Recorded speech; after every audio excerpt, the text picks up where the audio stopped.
Good morning students. ఈరోజు మనం marketing సబ్జెక్ట్లో కాన్సెప్ట్స్ ఆఫ్ మార్కెటింగ్ గురించి నేర్చుకుంటున్నాం. సో మార్కెటింగ్ యొక్క మెయిన్ ఆబ్జెక్టివ్ ఏంటి? కస్టమర్ని సాటిస్ఫై చేస్తూ కంపెనీకి కావాల్సినటువంటి ప్రాఫిట్స్ని ఎర్న్ చేయడం. సో కస్టమర్ని సాటిస్ఫై చేయాలి అంటే మార్కెట్కి అనుగుణంగా ఉండేటటువంటి స్ట్రాటజీస్ని మార్కెటింగ్ మేనేజర్ డిజైన్ చేస్తూ కస్టమర్ని సాటిస్ఫై చేస్తే కంపెనీకి కావాల్సినటువంటి ప్రాఫిట్స్ ఆటోమేటిక్గా వస్తాయి. సో ఈ స్ట్రాటజీస్, మార్కెటింగ్ స్ట్రాటజీస్ అనేవి, మార్కెటింగ్ ఫిలాసఫీస్ అనేవి 1930s నుంచి స్టార్ట్ అయ్యాయి.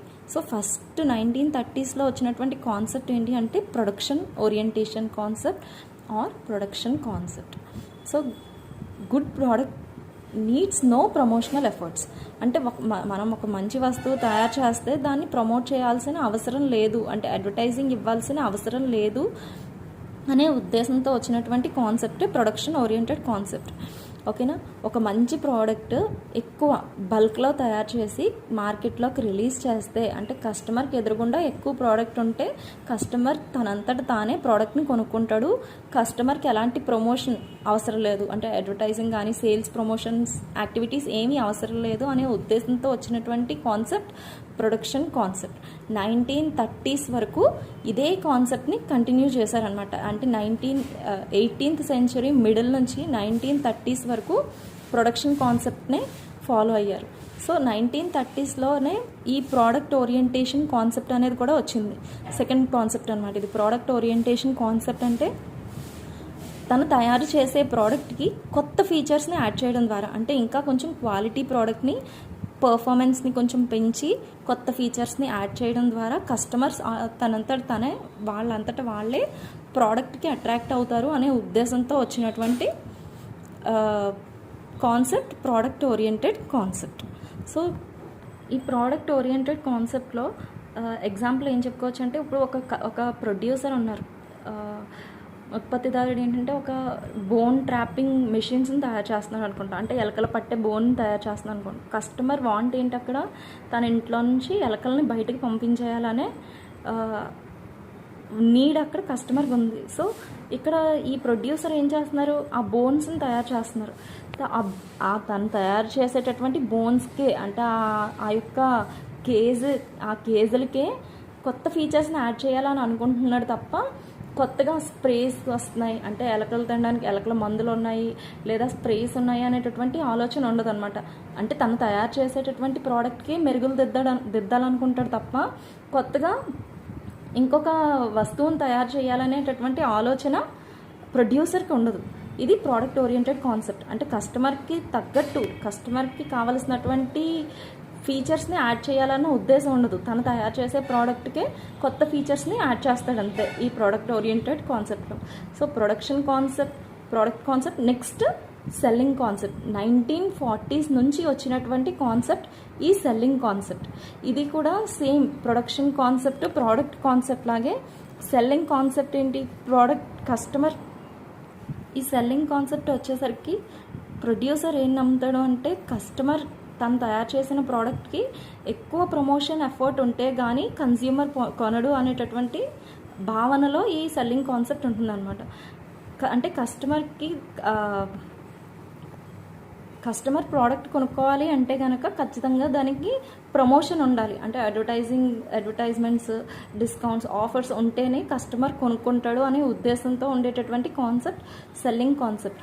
మెయిన్గా ఇవి అన్సార్టెడ్ గూడ్స్కి, అంటే ఇన్సూరెన్స్ లాంటివి, నెక్స్ట్ బ్లడ్ డొనేషన్ యాక్టివిటీస్ లాంటివి ఈ సెల్లింగ్ కాన్సెప్ట్ అనేది అప్లై అవుతుంది అనమాట.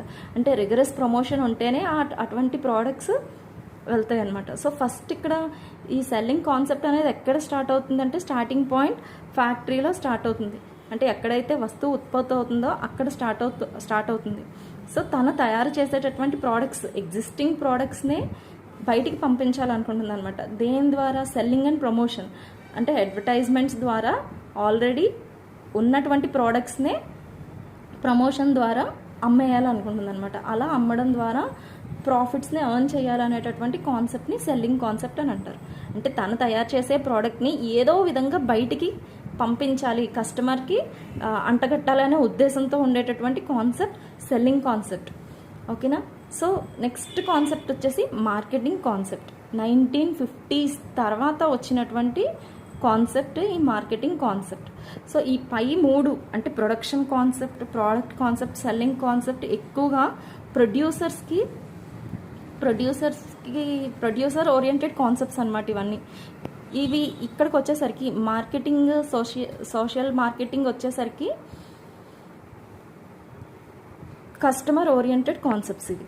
ఓకేనా. సో 1950s నుంచి మార్కెటింగ్ కాన్సెప్ట్స్, ఈ యొక్క కస్టమర్ ఓరియంటెడ్ ఫిలాసఫీ అనేది వచ్చింది. సో ఇక్కడ ఏంటి ఎక్కువ దేని మీద స్ట్రెస్ ఉంటుందంటే needs and wants of customer.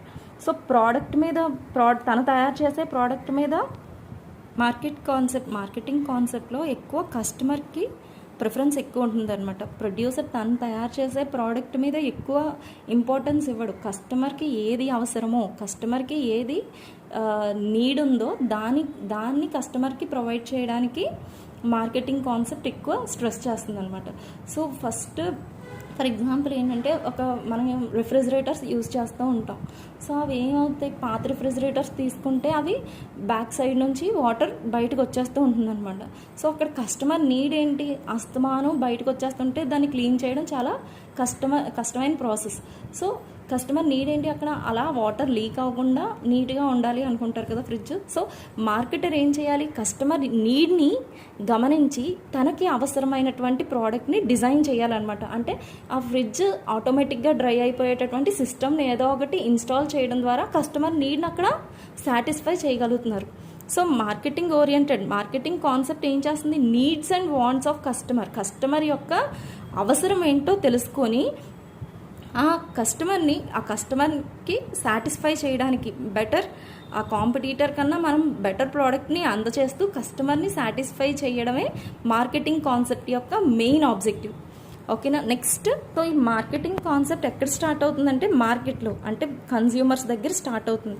So next ఎక్కడ ఫోకస్ చేస్తుంది, నీడ్స్, కస్టమర్ యొక్క నీడ్స్ ఏంటో తెలుసుకుంటుంది. కస్టమర్ యొక్క నీడ్స్ తెలుసుకుని మార్కెటింగ్ అంటే అడ్వర్టైజింగ్ ద్వారా లేదా నెక్స్ట్ మిగిలిన సేల్స్ ప్రమోషన్ యాక్టివిటీస్ ద్వారా కస్టమర్కి తెలియచేస్తుంది అనమాట. కస్టమర్ నీడ్స్ని ప్రోడక్ట్ ద్వారా మేము సాటిస్ఫై చేయగలుగుతున్నాము అనేటటువంటి భావనని కస్టమర్లోకి తీసుకెళ్ళి కస్టమర్ని సాటిస్ఫై చేస్తూ ప్రాఫిట్స్ని ఎర్న్ చేసేటటువంటి ప్రాసెస్ని మార్కెటింగ్ కాన్సెప్ట్ అని అంటారనమాట. సో ఇక్కడ మనం తయారు చేసింది కస్టమర్కి ఇవ్వట్లేదు, కస్టమర్కి కావాల్సింది మనం తయారు చేసి ఇస్తున్నాం అనమాట మార్కెటింగ్ కాన్సెప్ట్లో. ఓకేనా. సో పై 3 ఈ production concept, product concept, selling concept అక్కడ ఫ్యాక్టరీలో ఏదైతే ప్రొడ్యూస్ చేసామో అది కస్టమర్కి ఇవ్వడానికి ట్రై చేస్తున్నాయి. కానీ ఈ మార్కెటింగ్ కాన్సెప్ట్కి వచ్చేసరికి మనం తయారు చేసింది కాదు, కస్టమర్కి కావాల్సింది అందించడానికి ట్రై చేసేటటువంటి కాన్సెప్టే ఈ marketing concept. Next concept societal marketing concept. 1970s 80s నుంచి ఈ సొసైటల్ మార్కెటింగ్ కాన్సెప్ట్ అనేది నడుస్తుంది. ప్రజెంట్ కూడా ఈ సొసైటల్ కాన్సెప్ట్ అనేది ఉందన్నమాట. సో ఇది 3 కంపెనీస్ 3 కన్సిడరేషన్స్ని బ్యాలెన్స్ చేస్తూ ఈ యొక్క కాన్సెప్ట్ని రన్ చేస్తుంది అనమాట. సో ఫస్ట్ కంపెనీ సొసైటీని దృష్టిలో పెట్టుకోవాలి. సొసైటీ యొక్క హ్యూమన్ వెల్ఫేర్ని, అంటే కస్టమర్ యొక్క వాంట్స్ని సాటిస్ఫై చేస్తూ కంపెనీ సొసైటీ యొక్క వెల్ఫేర్ని కూడా దృష్టిలో పెట్టుకొని ప్రాఫిట్స్ని ఎర్న్ చేసేటటువంటి ప్రాసెస్సే ఈ సొసైటల్ కాన్సెప్ట్. అంటే 3 బ్యాలెన్స్ చేయాలన్నమాట.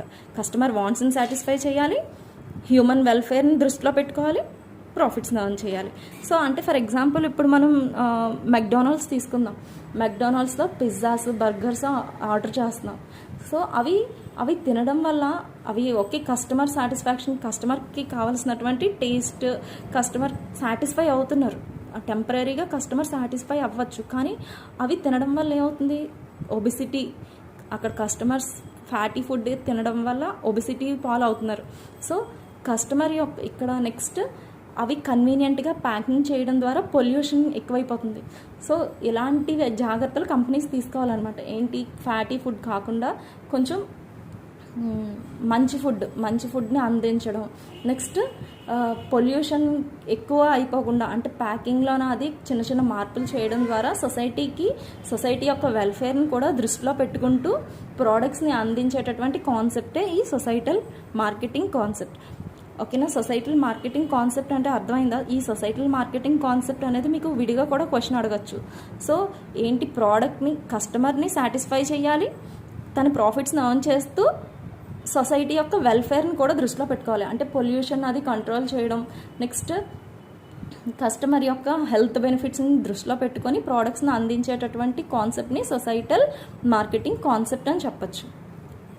సొసైటల్ సో ఇది మన కాన్సెప్ట్స్ ఆఫ్ మార్కెటింగ్. సో ఈ societal marketing concept, next marketing concept అనేవి కస్టమర్ ఓరియంటెడ్ కాన్సెప్ట్స్ అనమాట. కస్టమర్ని సొసైటీని దృష్టిలో పెట్టుకొని వచ్చినటువంటి కాన్సెప్ట్సే ఈ యొక్క టూ కాన్సెప్ట్స్. మిగిలిన పై మూడు ప్రొడ్యూసర్ని దృష్టిలో పెట్టుకొని వచ్చినటువంటి కాన్సెప్ట్స్.